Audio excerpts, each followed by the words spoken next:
the motive behind Prime Minister meeting President Putin and now visiting Kiev has been underlined several times in the various multilateral meetings and summits that have taken place. And I would like to put it in this one sentence, which Prime Minister Modi echoed the sentiment of India. Bharat ने विश्व को बुद्ध दिया है, युद्ध नहीं. And that has been the overarching theme of India's stance when it comes to the Ukraine-Russia war. There have been several times in the past that our External Affairs Minister S. Jaishankar has spoken about how Europe and the West thinks that the problems in the West become the problems of the world, but the problems of the rest of the world are not really important for the West to tackle or take cognizance of. And how does India's role now come into the picture, where these visits at this point of time in Kiev, in Poland, he was in Austria, he was in Russia. What does this indicate to the West? What does it indicate to NATO, to America? Megha, this visit is necessitated, or shall we say, flows from India's essential foreign policy axis being strategic autonomy. And it is necessitated by that. Of course, also by civilizational DNA of, as you mentioned, India has given the world Buddha and not Yuddha, which is fine. Now, whether this was a surprise or was it expected, I think it was quite expected. From 8th of July, when Indian Prime Minister was going to Moscow, speculations had started from then onwards as to when Indian Prime Minister is going to visit Kiev also.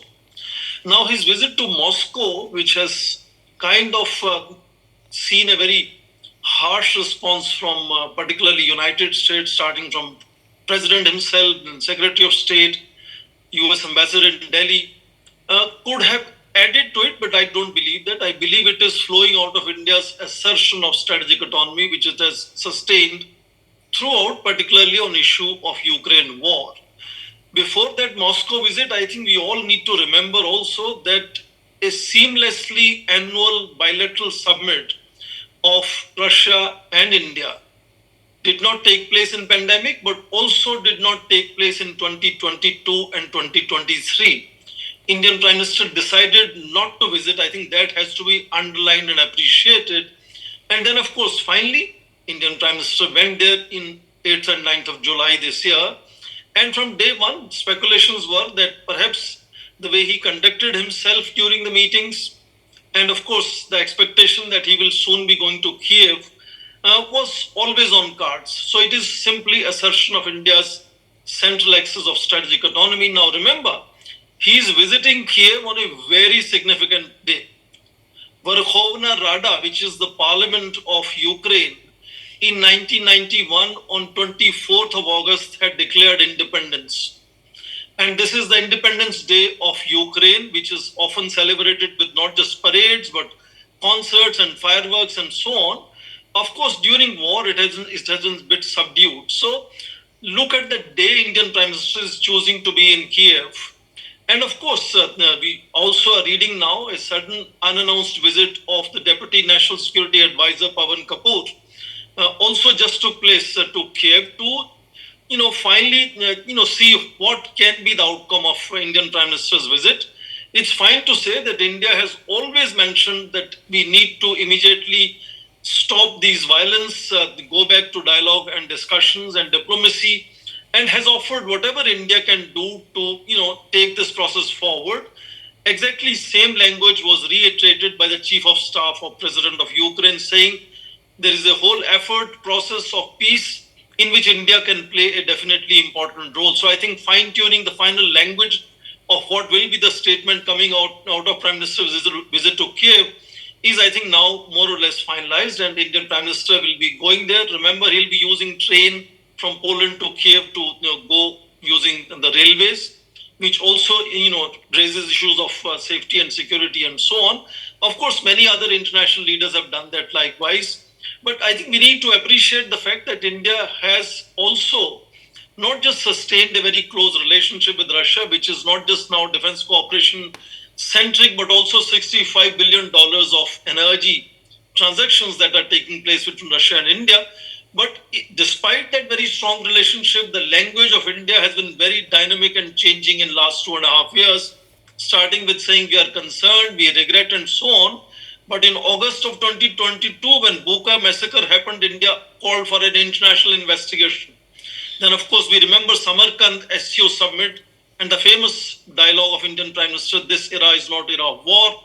Last year in Hiroshima, G7 summit, where Indian Prime Minister is always invited as special invitee, he said no nation should be allowed unilaterally to change international boundaries. And now, sitting in Moscow again on 8th of July, 9th of July, Indian Prime Minister underlined as the bombing took place in Kiev and civilians died there, he said, in middle of bombing, no peace talks can either be anticipated or will lead to any results. Okay. So yes, language has been constantly changing, and West does understand that, and they have reconciled to India's strategic autonomy. They repeatedly try to make pressure. So I wouldn't see that visit is resulting from the Western pressures. It flows from India's strategic autonomy that India keeps asserting on all issues. Quickly then, Professor Swaran Singh, can India at this point project itself as a world leader if it does not involve itself in the matters that are at this time consuming the West, consuming Europe? I think India has been a peacemaking voice from the time it became independent. Lately, this is also seen in comparison to China emerging as a major peacemaker, particularly after Saudi Arabia, Iran shaking hands, etc. And of course, 13-point peace proposal of Wang Yi for Ukraine last year. We need to appreciate that Russia, that started from asking for security guarantees from United States and NATO, that it will never expand any further, has now come down to saying that Ukraine should just take a pledge that it will not join NATO. And in worst case scenario, they have created two small republics, Donetsk and Luhansk People's Republic, next door to them. That explains that Russia historically, whether it is Tsarist Russia or it is Soviet Russia or now Russian Federation, they have always viewed national security by creating buffers between them and their adversaries. So worst come worst, they have created the smallest Donetsk and Luhansk as two small states, buffers between them. But definitely, I think there is an increasing fatigue on both sides, and there is a possibility that two sides are looking for some kind of face-saving solution here. You mentioned of Viktor Orban visiting all the three places. He's known among NATO countries to be soft or closer to Moscow in that sense, so he definitely had his role to play. Macron had tried it before. This is the time when the Indian Prime Minister is now kind of putting his hat into the ring in that sense of what India can bring to the table. And I think the fact that visit is taking place must mean that there is enough groundwork already done, and cost-benefit analysis have been already made in New Delhi before such an important visit takes place. So hopefully, if not immediately, this could start some kind of process, because that is what Chief of Staff of President of Ukraine has underlined, that there is a whole process in which India can play an important role. So I think we should look at how incrementally this visit could, either accelerate or initiate a process where India's role will be known much later as having contributed towards ensuring peace and building or starting initiatives of peace in this long prolonged war, which has impacted much of the world, as is said by other panelists. For more such videos, subscribe.